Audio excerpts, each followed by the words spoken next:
The 9th day is over. You are coming nearer and nearer to the closing day of 10 days Dhamma seminar. Having worked seriously for 9 days on this technique, understand how you will make use of this technique in your day-to-day life. If you don't do that, then the purpose of your joining a course like this is not served. Then it will become like a rite, a ritual, a Vipassana rite, a Vipassana ritual. It won't be helpful. Vipassana is not for that purpose. Vipassana is an art of living. How to live a proper life, a moral life, a peaceful life, a harmonious life, good for oneself and also good for others. One has to keep on examining oneself whether Vipassana is really teaching me how to live a proper life. That is possible only when you go back home and practice every day, morning and evening. And even practicing morning and evening, if you make it just a mechanical process, sitting 1 hour like you count your beads of the rosary, it doesn't help. Again, in your daily life, you have to see how this technique has started helping you. Similar situations, how you are dealing with those situations, how you are facing vicissitudes of your life. Misery may start, but how quickly you come out of your misery. Like this, you keep on examining yourself. And if you find that there is no change in your life, no change for better, then there is something wrong. Either the technique is not good, but technique is good because it is helping thousands of people around the world. Today, it has helped in the past, so there cannot be any doubt about the technique. That means you are not working properly. Then contact your guide, your teacher, your assistant teacher, and see what mistake you are making. If you are really practicing Vipassana as you should practice, some change or the other. Don't expect some miracles, but some change or the other must start. Change for the better must start in the life.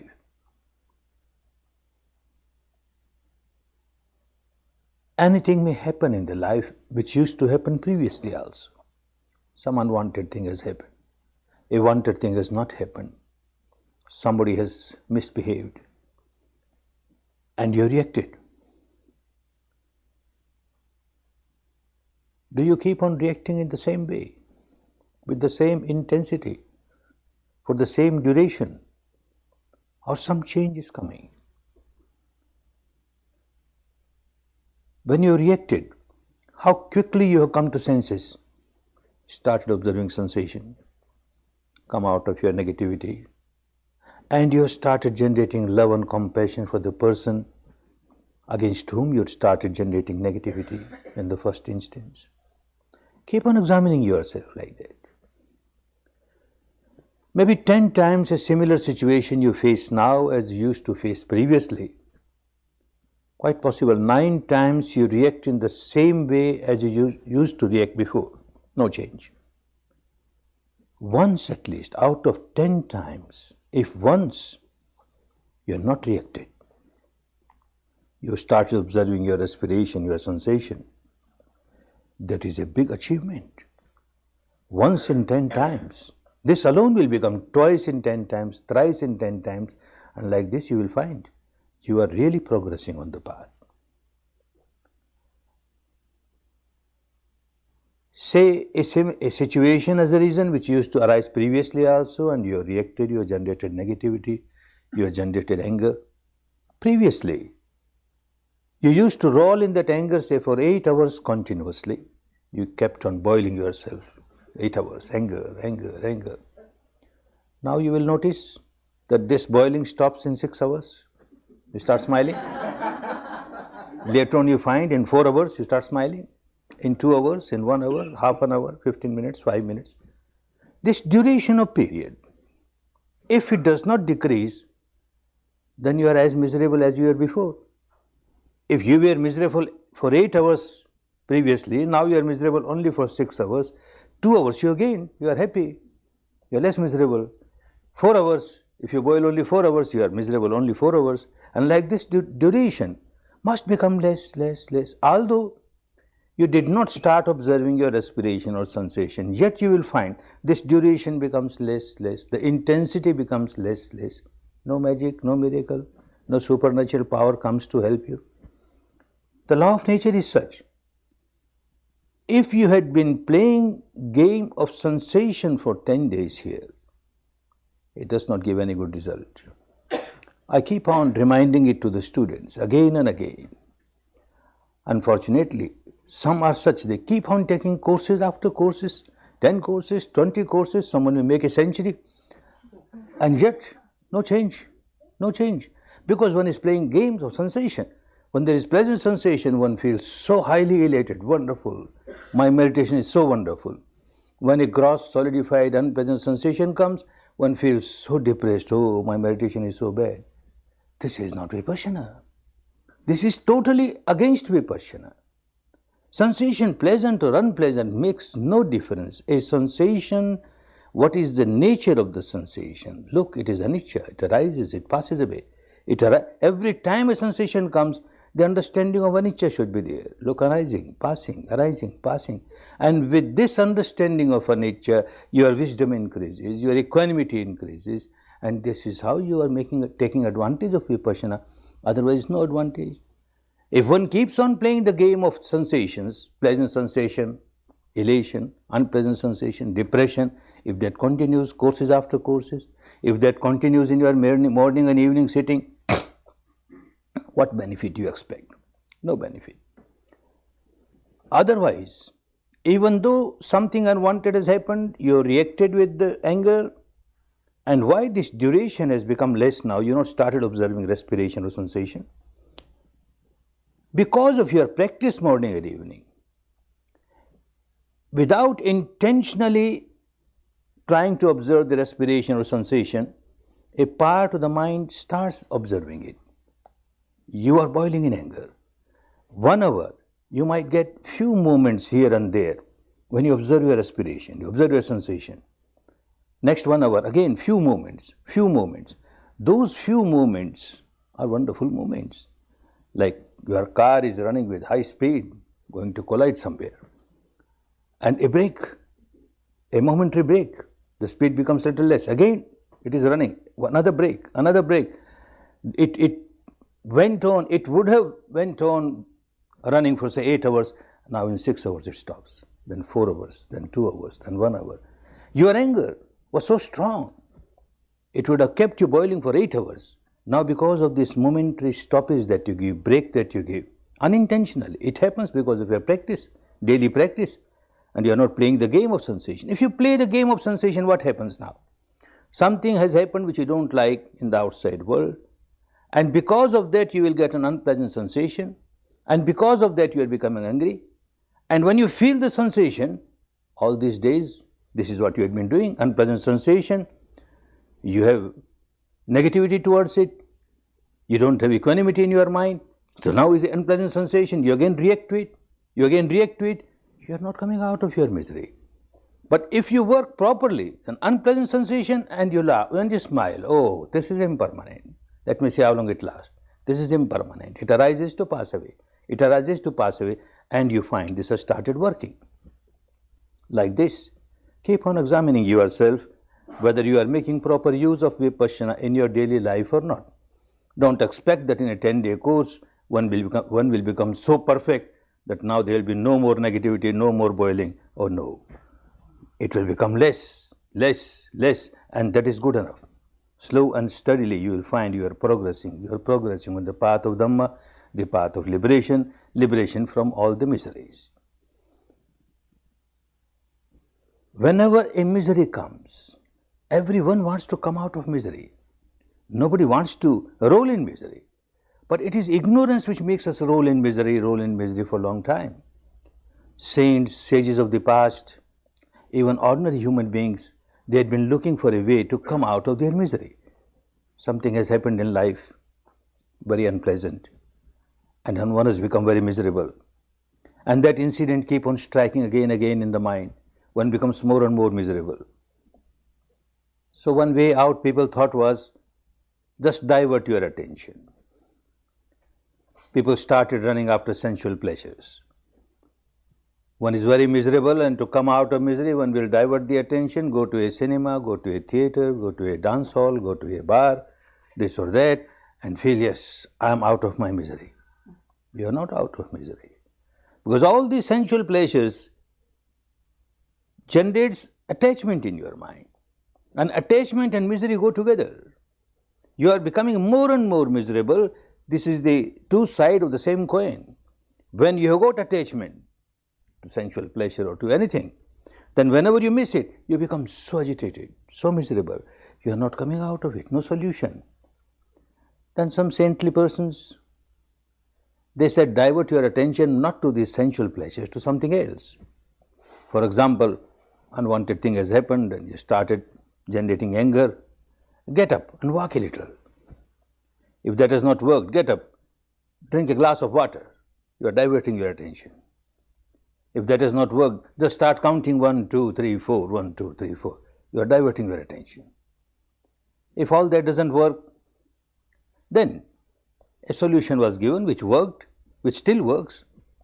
If you have got devotion, strong devotion in any god or any goddess, any saintly person, any liberated person, enlightened person, in whomever you have got great confidence or devotion, just start reciting his or her name mentally. Keep on reciting. Because you have got devotion, it becomes easy for you to recite it. And as you are reciting, you are diverting your attention to something else. Your anger subsides and you feel that you are free from anger. Or another solution, you just imagine the shape or the form of that particular god or particular goddess or saintly person or enlightened person, and keep on remembering that imaginary shape or form. You will find your mind is getting diverted and you feel you are coming out of your anger or your misery or any negativity or any defilement that has arisen in the mind. You are coming out of it. It looks like that. It looks like that you have pushed out your negativity by reciting these names. But the reality is not so. Those who became fully enlightened, they became fully enlightened because they explored the entire field of mind and matter, transcended the entire field of mind and matter, and experienced something beyond that, the eternal truth, ultimate truth. They experienced the entire law of nature. They understood that whenever you divert your attention, it appears as if you have put aside your negativity, but actually you have suppressed your negativity. It has gone away from the surface level of the mind and is being pushed deep inside. At the surface level of the mind, you feel, look, now there is no anger or no hatred or no ill will or no passion or no fear. Whatever negativity has come, it's gone now. But suppressed deep inside at the unconscious level or half-conscious level, it keeps on rolling there and keeps on multiplying. You have not come out of your misery. Escape is no solution to the problem. And these enlightened people found out. Observe it. Whenever any negativity arises, a passion arises, don't suppress and don't give it a free license to express itself at the vocal level or the physical level. Similarly, fear arises, anger arises, hatred arises, worry arises. Don't suppress it and don't express it at the vocal level. They gave a middle path. Observe it. Anger is a reason. Observe it. Passion is a reason. Observe it. As you observe, you are not suppressing it. As you are just observing objectively, you are not expressing it. Just observing, and you find it becomes weaker and passes away. It has not become a problem. Your problem is solved because you are observing it. Very good solution, but very difficult to practice. When a negativity arises, say anger as a reason, so quickly you get overpowered, overwhelmed, You can't observe. So difficult. Something which you can't observe. There is no solution. Then it's only theoretically all right, but you can't practice it. These enlightened people, when they gave any sermon or any advice, it was practical advice. They knew very well that when a negativity arises, it is so difficult for anyone to observe the negativity, abstract negativity as it is. But they realized mind and matter are so interrelated. As soon as a negativity arises in the mind, say anger is a reason, passion is a reason, fear is a reason, any impurity is a reason, two things start happening at the physical level. One at a little gross level, other at a little subtle level. At the gross level, your breath will lose its normality. When you have anger or passion or fear, breath can never remain normal. It will become little fast, little hard. When that particular impurity has gone away, again it will become normal. So something starts happening at the respiration level. And another thing at a subtler level, some biochemical reaction will start. Palpitation might become increased. Heat may be there. Perspiration may be there. Tension may be there. Something starts happening at the biochemical reaction of the body level. These two things, it is very difficult to observe anger as anger, abstract anger, passion as passion, abstract passion. But if one practices, it becomes easy to observe the respiration, to observe the sensation on the body. And this is what they started teaching. Because it was very clear that for ordinary person, once one gets developed, then it becomes easy. Even abstract anger, abstract passion can be observed objectively, otherwise not. Even if you sit to meditate, you can't meditate. Anger as a reason. First important problem that comes is you are so overpowered. You don't remember even that I should observe my respiration or my sensation or the anger. You just get overwhelmed with that. Then there must be somebody to remind you. You must have a private secretary around. Whenever anger comes, this private secretary must remind you, oh look master, anger is coming. And as Buddha said, you observe your anger, observe your anger. Private secretary will work for 8 hours only in the day. And I don't have agreement with the anger that you should come only when my private secretary is on duty. It can come any time in 24 hours. Any day in 365 days. So I must have 3 shifts, 3 private secretaries. Then every country have their own labor laws. You must give staggering holidays. So 4 private secretaries or 5 private secretaries. Who can afford? Right, somebody is afforded. There is always, every moment, a private secretary like a shadow. And anger is a reason. And this private secretary will say, oh look master, anger. Anger, come out of the anger, observe anger. The first thing I do, I slap him. You fool. Are you here to teach me? I'm my own master, I know what to do. Anger. Anger is anger. All right, I have not behaved in the wrong way. And I thanked him. All right, you were kept for that purpose. You have advised me very good. Now I must observe my anger. How to observe anger? There is no shape of anger. There is no color of anger. You close your eyes and try to observe anger. What you will observe? Only the object of anger. So-and-so said like this. So-and-so did like this. Something unwanted happened. Wanted didn't happen. And that keeps on coming in your mind. You are not observing anger. You are observing the object of the anger. And that is the stimulation for your anger. Your anger becomes more and more. You are not observing anger. And that is why enlightened people said, observe your respiration. Observe sensation.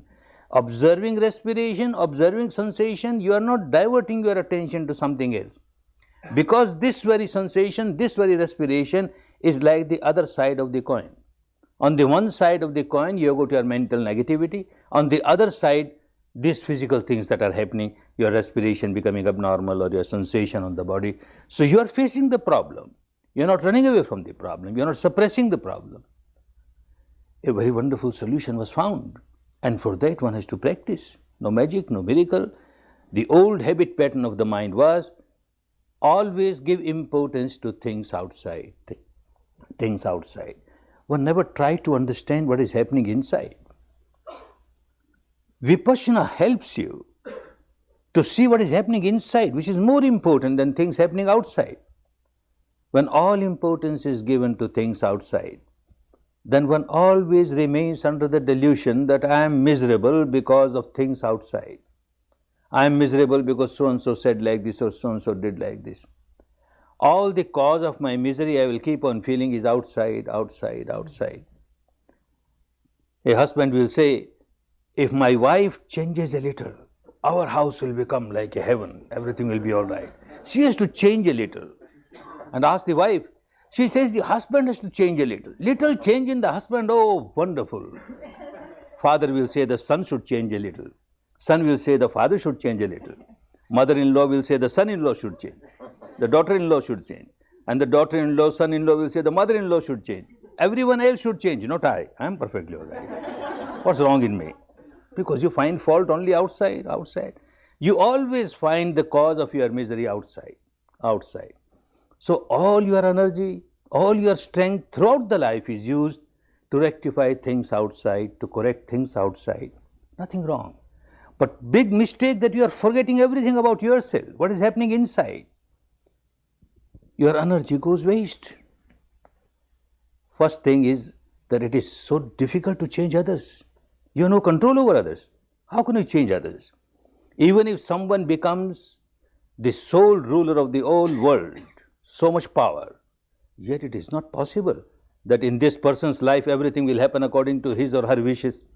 Nothing will go against his or her wishes. Not possible. Even with all the power, one tries to correct somebody, amend somebody. Where is the guarantee that somebody else will not raise the head and start doing something against your wishes? Impossible. You can't change the whole world, but you can certainly change yourself. Certainly change yourself. There's a saying in our country, the path is full of thorn, full of pebbles. You try to clean it, very difficult, and you walk, the thorn will trouble you, the pebbles will trouble you. The best thing, wear shoes and walk over it. You are protected. You don't worry about this thorn, they will remain, let them be there. There is sun, very strong sun, and you want the sun not to be so strong, it's too hot for me. You can't do anything. Take your umbrella, take the shade and run. Doesn't matter. So you protect yourself, and protecting yourself is just observe what is wrong inside. This is what you started doing by practicing Vipassana. Unless you understand the truth, the totality of the truth, you always remain deluded. Panya, the literal meaning of the word panya, pakarena janeti iti panya. You understand things from different angles. If you try to understand the problem only from one angle, it is a partial truth. And partial truth is always distorted truth. It does not help you. When you see the same problem from different angles, you are coming nearer and nearer to the totality of the truth. Then the delusion goes away. Then your decisions are good, your actions are good, because you are with the totality of the truth. One story of the past, 5 birth blind people were brought near an elephant. They had never seen an elephant, blind from birth. And they were asked to examine an elephant and say what an elephant is. Someone caught hold of the foot of the elephant, the leg of the elephant. I know, it's like a post. For him, it's like a post. Someone caught hold of the tail of the elephant. It's like a brush, a broom. For him, elephant is a brush, a broom. Like that, all 5 of them gave their definition of elephant, which is true, but partial true, far away from the actual truth.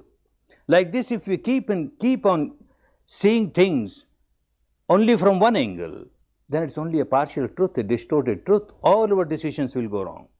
Vipassana starts helping you. The Panya starts helping you to see things from different angles. One very important angle which was missing from the time one has taken birth, opened eyes, only seeing outside, outside, outside. One never cared to see what is happening inside. Now Vipassana has given you another angle. Something has happened outside, let me see what is happening inside. So you are not with the distorted truth, only one angle, at least you have got 2 angles now, outside, inside. And as you progress, you will have more angles to see things. But this angle, seeing things inside, is such an important angle. Now you find the cause of your misery, 100% cause of your misery outside. But as you progress on the path, and you start observing things inside, very soon you will reach the stage where you will start saying, yes, something happened outside, but also something happened inside. So cause of my misery is 50% outside, 50% inside. All right. You started sharing the responsibility 50%. You do something to change yourself 50%, doesn't matter. A time is bound to come, if you really practice Vipassana, a time is bound to come when you will start realizing 100% cause lies inside. Not even %, is outside. 100% cause of my misery is inside. Nothing outside can make me miserable. As nothing outside can make me happy. 100% cause of my real happiness lies inside. 100% cause of my misery lies inside. Then you start working inside. You give all importance to inside, and the whole life pattern will change. You will come out of your misery so easily because you started seeing things inside. Somebody has done something which has harmed you. Somebody has done great injustice to you. An example, you take your case to the court. I don't know how it is in this part of the world.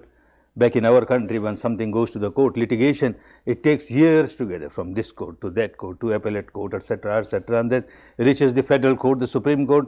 It takes 7 years, say. 7 years the case went to the Supreme Court, and the Chief Justice of the Supreme Court went through all the papers and all the evidences and gave decision that the other person is 100% at fault, you have got no fault, and he should be punished, all right? He has given a punishment according to the law of the country. But if I am a wise person, I start thinking, if there was no fault on my part, Supreme Court judge says I have got no fault, then why I suffered for these 7 years? 7 years, day and night, I had no peace of mind. There must be some law of nature, some law of God Almighty, why I was penalized.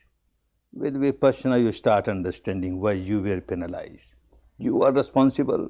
Every moment you are boiling with negativity, so-and-so did like this, so-and-so did, you are responsible. You kept on boiling yourself. Somebody comes and abuses you. Just an incident, somebody has come and abused you. He is your enemy. He doesn't want to see you happy. He wants to see you unhappy. That's why he is abused, he is insulted. He has abused you once, made you unhappy and gone away. And now what happens? He just wanted you to be unhappy only once because he abused only once. And now what happens? You say, all right, shake hands. You want me to be unhappy? I will remain unhappy. For hours together, for days together, for years together. Sometimes you say that he insulted me so much, I don't forget for the whole life. Don't forget for the whole life? Whom are you obliging? You will keep on rolling in misery, hell misery for whole life. I don't forget for 7 lives. 7 lives in hell. Madness. What we are doing? In the first instance, it was a mistake on our part. Somebody brought a present of abuse and we accepted it. When somebody is abusing, it is the problem of this person, his problem, her problem, full of negativity. This is his misery. Why share that misery? Why take that misery on you? Just smile like Buddha. All right, it is. I have not accepted your present. You have to suffer for that. You have to suffer for that. I can't suffer for you. I won't suffer.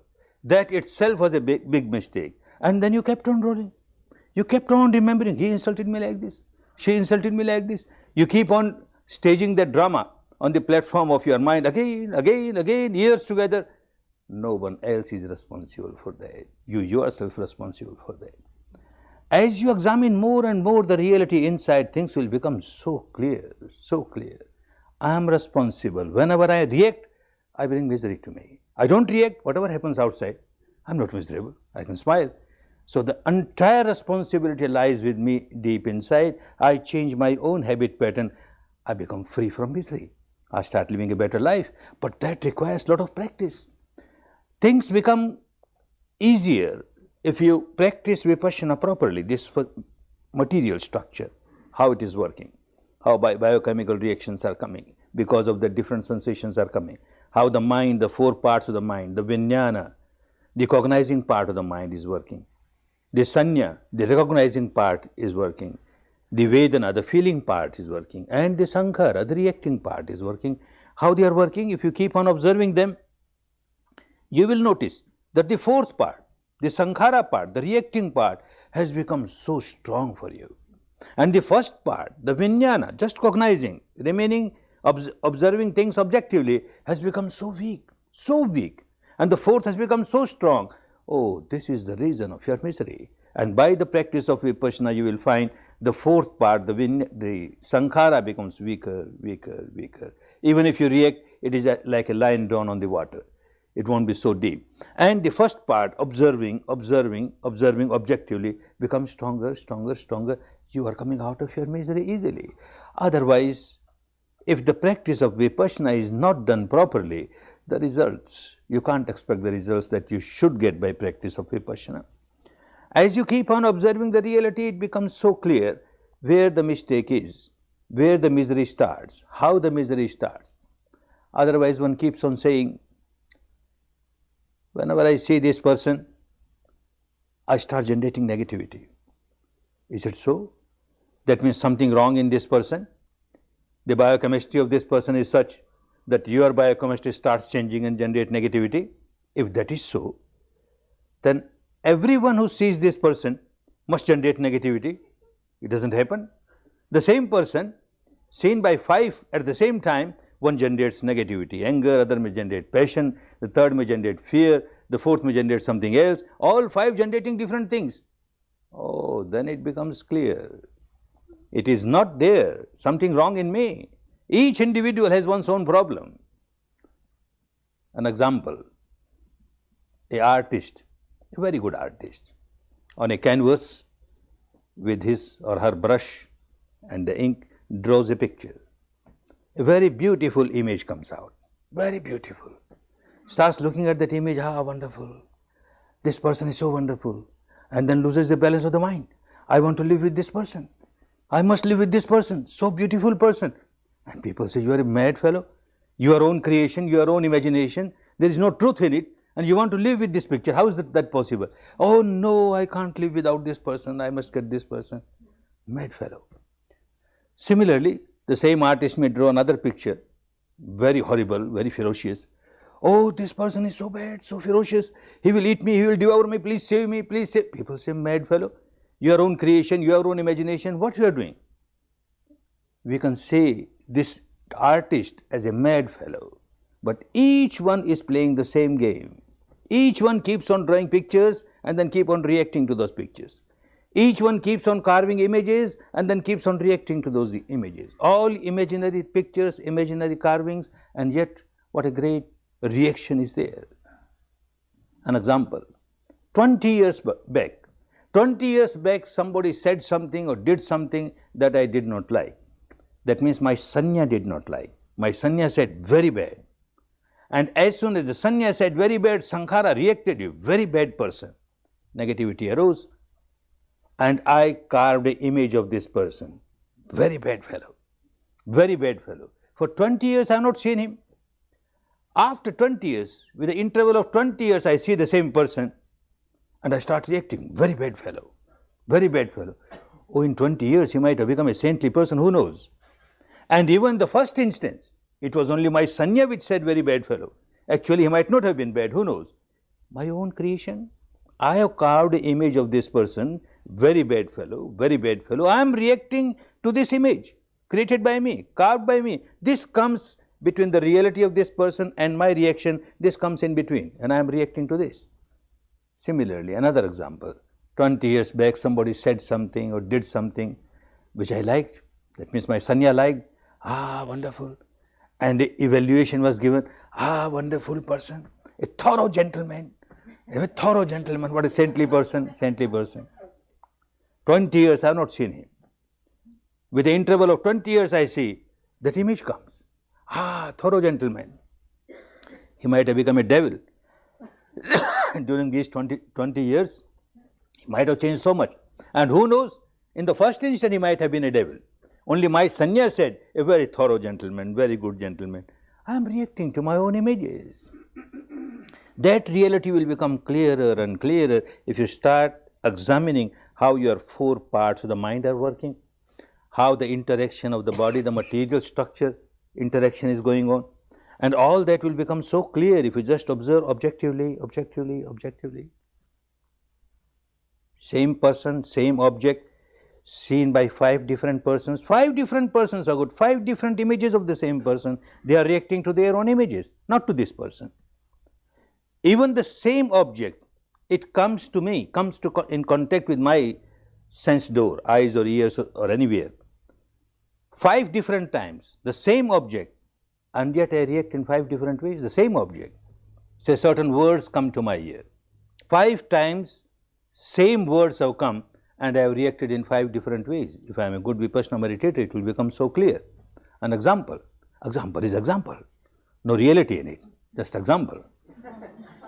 One evening I am walking. I am walking with 5 of my students. It's evening, little dark. On the footpath, somebody is lying there, and one of my students hits this person, kicks this person, and this person shouts, "Are you blind? You got eyes or buttonholes?"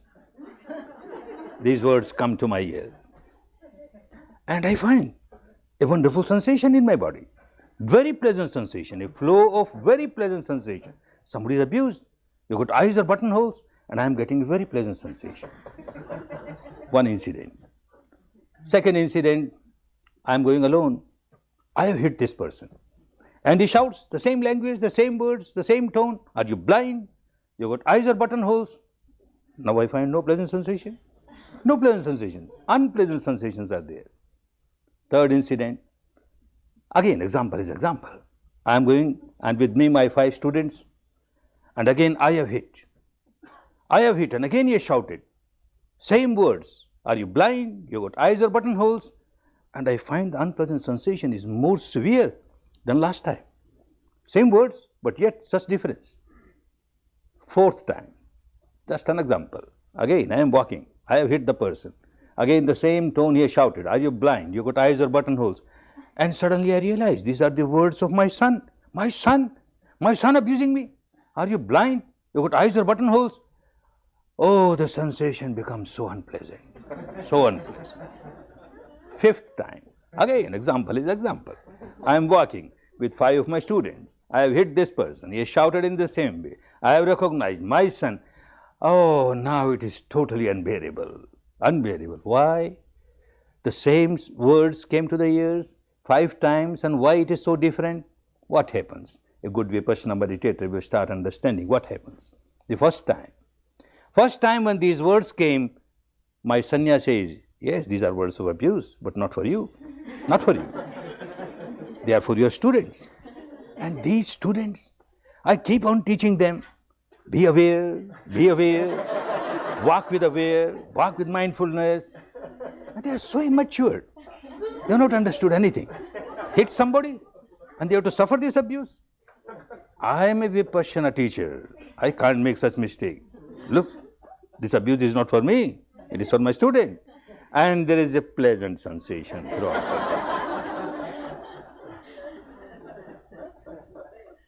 As soon as one takes birth and grows and comes to senses, whether one comes to senses or loses senses, who knows, but in the worldly language we say one comes to senses.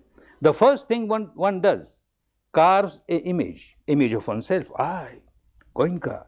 And when I carve my own image, I carve very beautiful Goenka, wonderful Goenka. And I establish this image in the temple of my mind. Wonderful, Goenka is so wonderful. Now, first time, when I found that abuse is to my students who are immature, I am a matured person, I am a Vipassana teacher, then this image got some more shiny over it, some more polish. Wonderful. Goenka is so wonderful. He cannot make mistakes. Others make mistakes. Second time, the same abuse, and my sanya says, "It is for you now, not for your student. There is no student here." And this image that was carved and attachment towards this image, and this image gets shattered. Somebody abusing me? Such a big Vipassana teacher, me? What happened to you? You're not bleeding? You're not dying away? What's wrong? Why you shout? The whole attitude changes now. Very unpleasant sensation starts. And third time again, why it was much more? Because these 5 students who were with me, one keeps on making this madness. One carves one's image and establishes in one's own mind, develops a lot of attachment, that itself is madness. Now another thing that one keeps on doing, establishes a good image of oneself in the minds of others. Every student must know, Goenka is wonderful. Oh look, Goenka is wonderful. And that image, one plays so many dramas and so many things just to establish a good image. These 5 students, I had done so much to establish my good image in the minds of these 5 students. Now all these 5 students, the image is shattered. Previously only 1 image was shattered. Now 5 images getting shattered. I feel so unhappy, 5 times more unhappy. Somebody abuses me when I am alone. I say it doesn't matter, he has abused me. But in public with so many people, what makes the difference? Abuse is abuse. Whether you are alone or whether you are with so many other people, because you put your image in the minds of so many people and now that gets shattered, you are much more unhappy. That becomes clearer and clearer as you go deeper and make an analytical study of the things. 4th time, why it is more unhappy. The sphere of I increases now. Mine. And you start making images of mine, my son, my daughter, my wife, my husband, my mother, my father, my so. And you carve a beautiful image. And you start developing tremendous amount of attachment.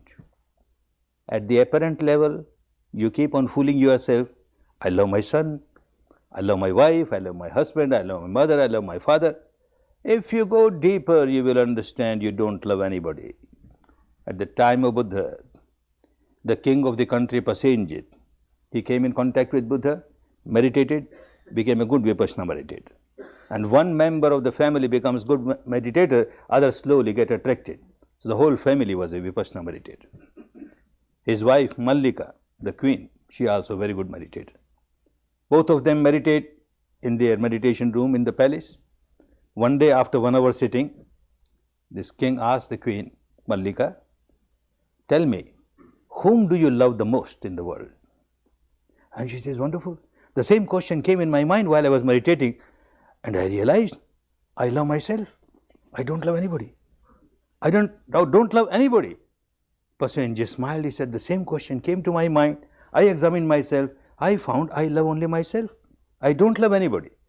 Without Vipassana, it would have been totally different. A queen saying to the king that I love only myself, not you. Her head would have been taken off. What kind of queen? But now both are Vipassana meditators, very happy. They went to Buddha and said, sir, in meditation it so happened. Buddha said, sadhu, sadhu, sadhu. This is the beginning where you can start rectify yourself. So long as one remains under the delusion that I love so-and-so, I love so-and-so, I love so-and-so, one does not come out of the madness. When one starts realizing I love myself, oh look what a self-centered person I am, what a selfish person I am. Whom you say mine, my son, my wife, my husband, etc., you've got a dream, you have certain aspirations, and you want this person to fulfill those dreams. You are dreaming that this person will fulfill my dream, such and such dream, and that's why you are loving. Your love is expecting something in return, and when your love is expecting something in return, you are not loving this person, you are loving yourself, you are loving your own aspirations, you are loving your own dreams. Self-centered love, it doesn't help. Pure love is just one-way traffic you give. You don't expect anything in return, you just give, just give. When a Vipassana meditator starts realizing that, then one starts coming out of this selfishness, this narrow-mindedness. So now what happened in the 4th time? This son of mine, so much dream was taken when he grows, he will be son of a Vipassana teacher, so he will be serving him like anything, and he will be so obedient and like this and like that. And now my sanya says, these words are from your son, my son abusing me. Ordinary person on the street whom I didn't know and with whom I had no dreams for future. This person abuses me.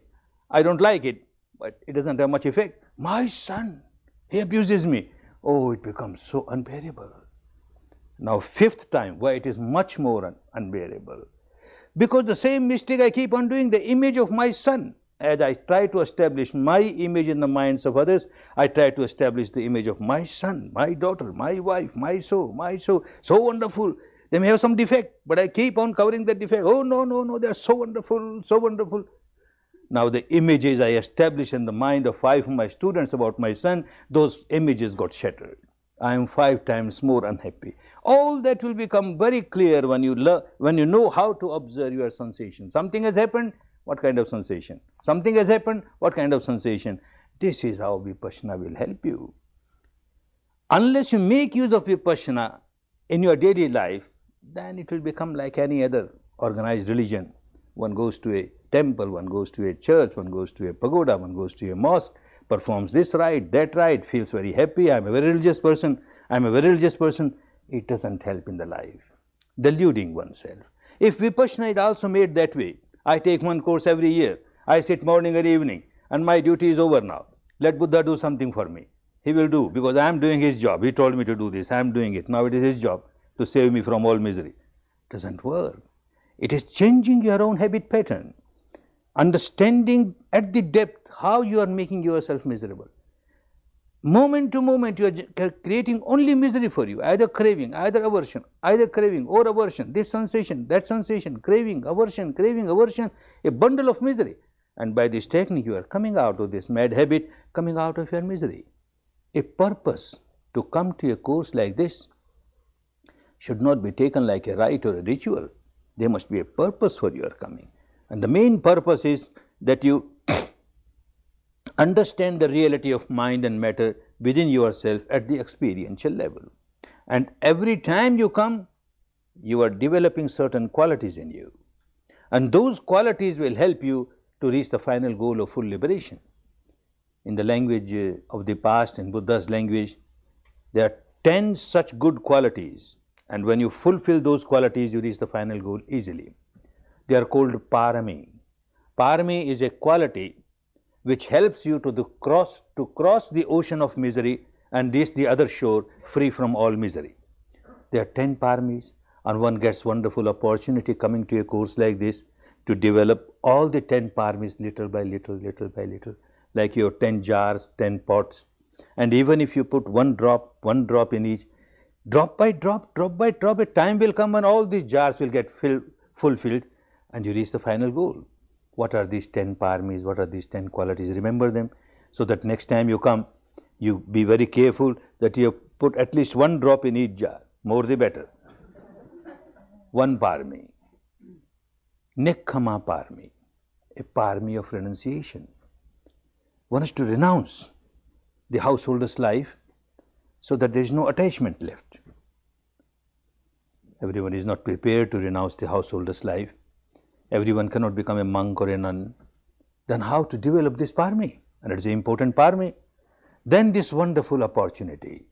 For 10 days, although one has not shaven the head and one has not changed the robes, but for all practical purposes, one lives a life of a monk, one lives a life of a nun. Because in courses like this, you live on the charity of others. Whatever food you take is charity of others. Whatever facility you have is charity of others. And what for one becomes a monk or a nun? There is nothing to say mine.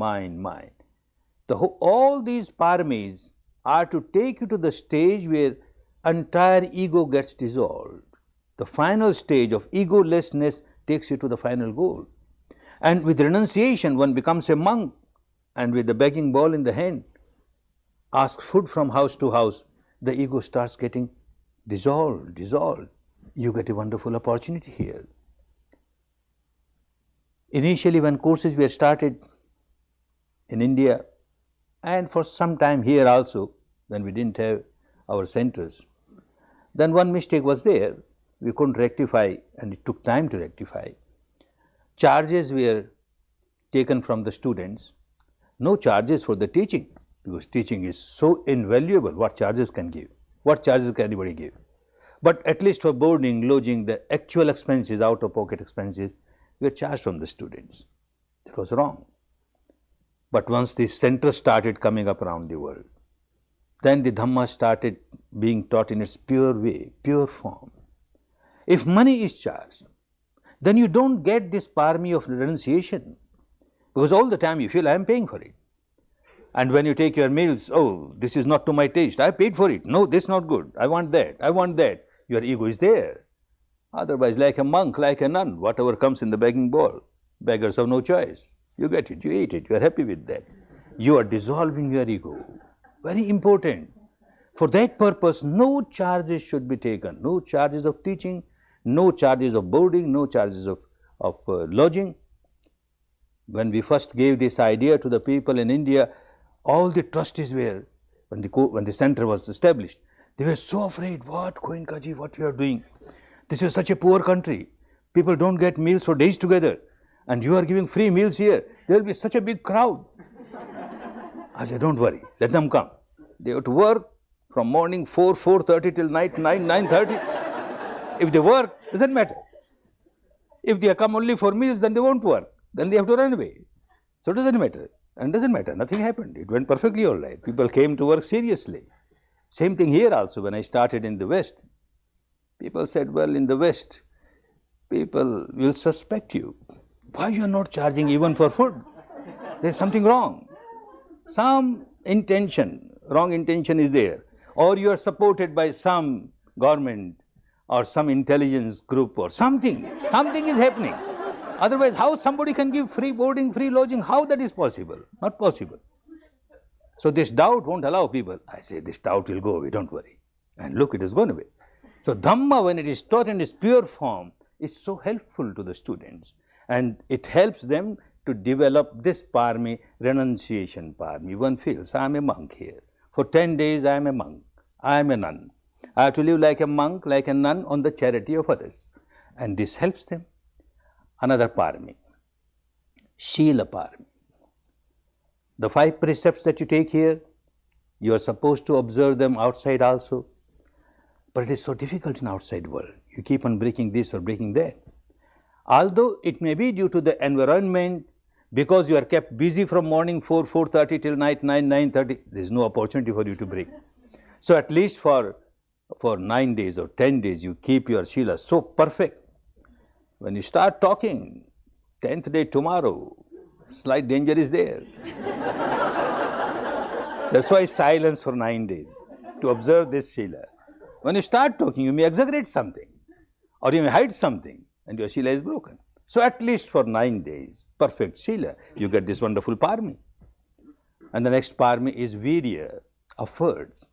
As a householder, one has to make effort, but every effort one makes is to earn money for livelihood. Yes, one has to work. But coming to a course like this, the Virya is the real Virya, a Virya to purify your mind, a Virya to live a good life. All the efforts that you make are the efforts to purify your mind, to purify your mind. This goes to your credit, the credit of parami, Virya parami. And the next, Panya parami, wisdom. Staying at home also, reading scriptures, going and listening to some Dhamma discourses somewhere, you get wisdom. Sutamaya panya, Chintanmaya panya, but that is not parami. Parami is Bhavanamaya panya. You have to live the life of wisdom, living wisdom. And all that happens while you are here for 10 days, living wisdom. You are experiencing wisdom. You are experiencing the truth of the things inside, and you are experiencing the law of nature inside, and you are experiencing how to live in line with the law of the nature. This becomes your parami, the Panya parami. Another parami, Khanti parami, tolerance.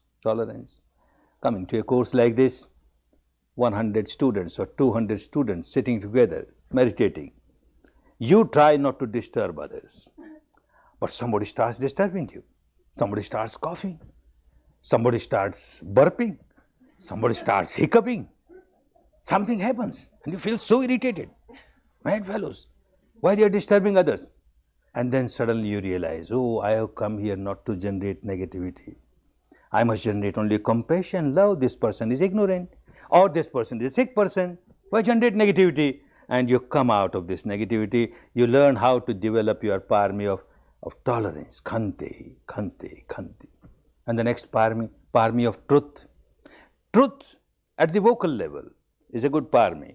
But here at a deeper, subtler level, every step on the path must be with the truth that you experience. Not the truth experienced by Gautama the Buddha, or the truth experienced by Jesus Christ, or the truth experienced by your teacher, nothing doing. Your own experience from moment to moment, this will take you to the final goal of ultimate truth. So truth, this parami becomes stronger. Adittan Parami, strong determination. Somebody comes to a course like this, the first thing one does, strong determination. I will stay here for 10 days, let anything happen. I won't run away on the second day. I won't run away on the sixth day. I won't run away on any day. I will be here for 10 days. Any kind of operation is acceptable to me. Another adittan one takes. I will observe all the rules, regulations, discipline, timetable, and this adittan helps. Another adittan which comes after Vipassana, you sit for 1 hour 3 times. You don't change your legs, you don't open your hands, you don't open your eyes, so much of pain, and yet you fulfill it. That parami is a wonderful parami. And it is so helpful in the long run. Understand, when this person became fully enlightened, that night when he sat under the tree, he sat with the adittan, with a strong determination that I won't change my posture, not till 1 hour or 2 hours, till I become fully enlightened. It may take years together, that all my bones get scattered, I don't mind. I won't change my posture. And if you come to that stage and you sit, and 10 minutes a pain starts, you say, no, I will sit later on. I will sit later on. So for lives together, you have to develop this parami for adittan, so that when your time comes, you sit with this strong determination and come out successful. Very important, very important. Another parami, metta parami. Tomorrow you will learn this technique.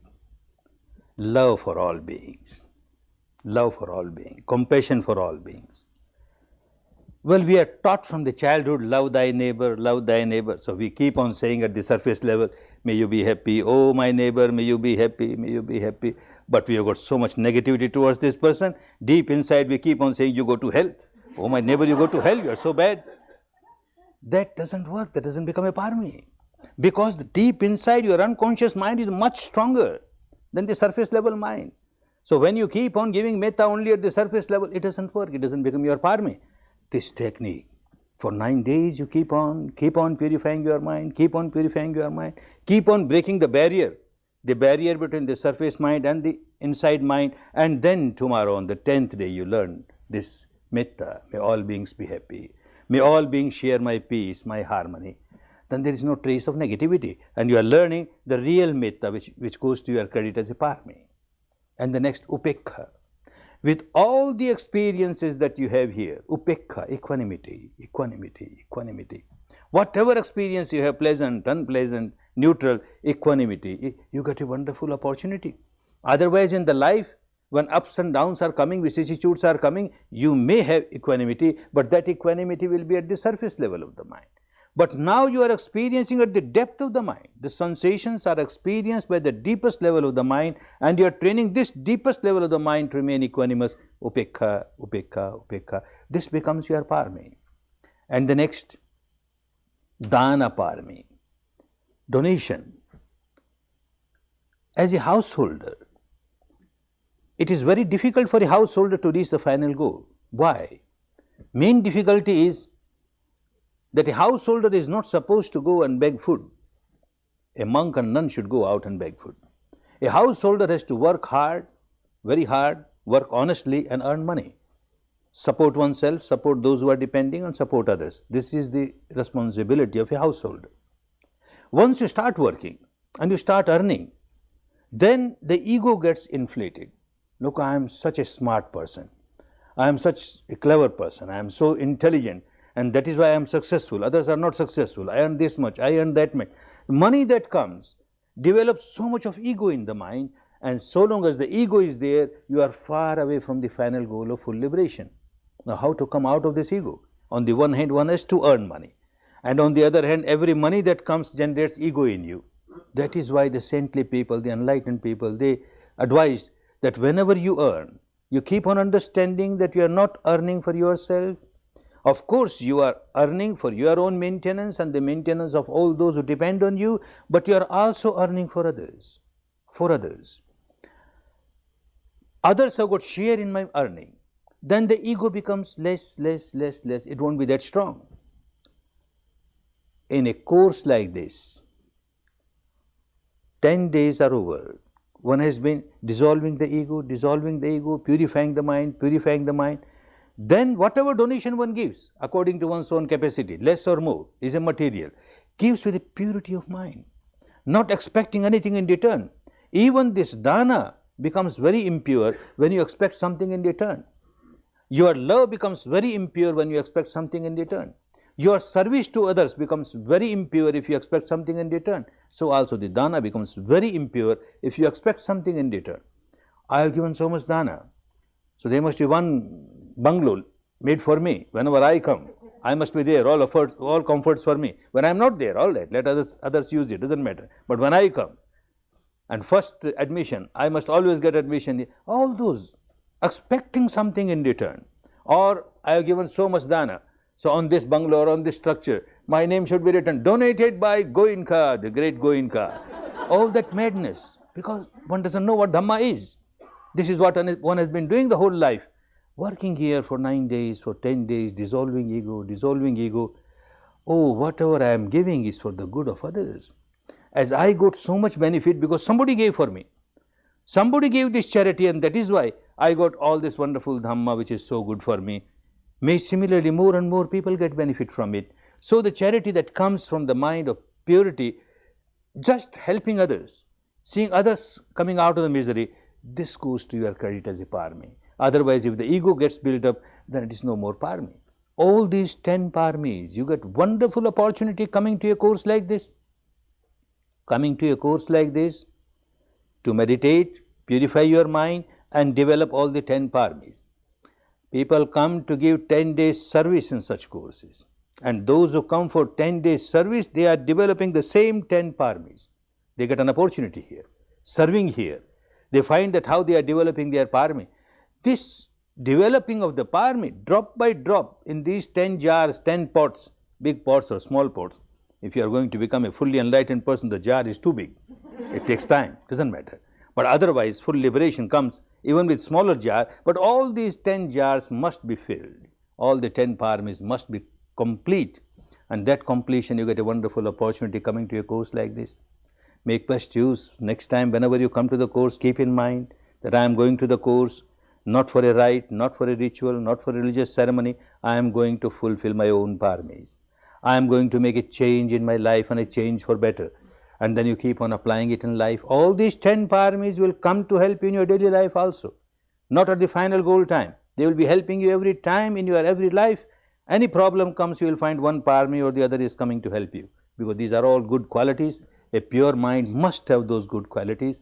And you are, by practicing, you are developing those very qualities. May all your 10 paramis develop, get fulfilled. May you all reach the final goal.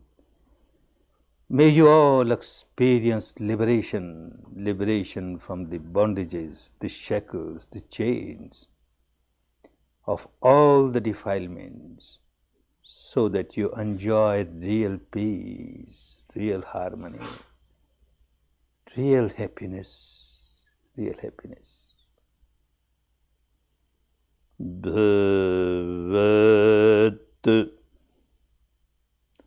Sarva Mangalam Bhavat Sarva Mangalam Bhavat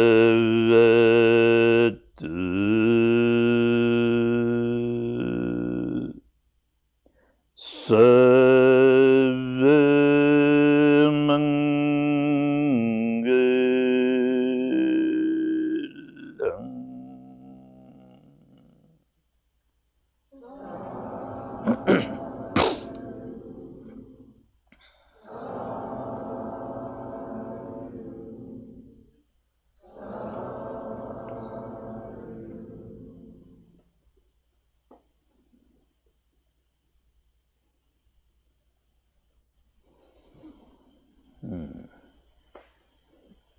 You may take rest for about 5 minutes and then again start working.